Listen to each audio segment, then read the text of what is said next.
என்ன வேண்டுமோ எல்லாம் தருவேன் என்றான் மகாபலி சக்கரவர்த்தி.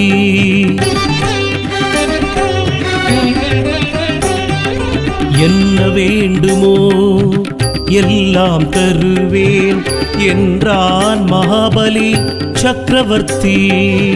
வந்தவர் அனைவரும் நிறைவாய் சென்றனர், போற்றினர் மன்னர்த்தம் கொடையை பற்றி. மாபலி மகிழ்ந்தான், களிப்பினில் திளைத்தான், தன்மனம் அறியாது கர்வம் கொண்டான்.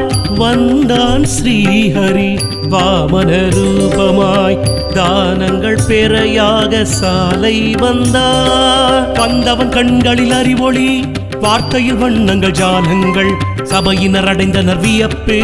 அசுர குருவுக்கோ பெரும்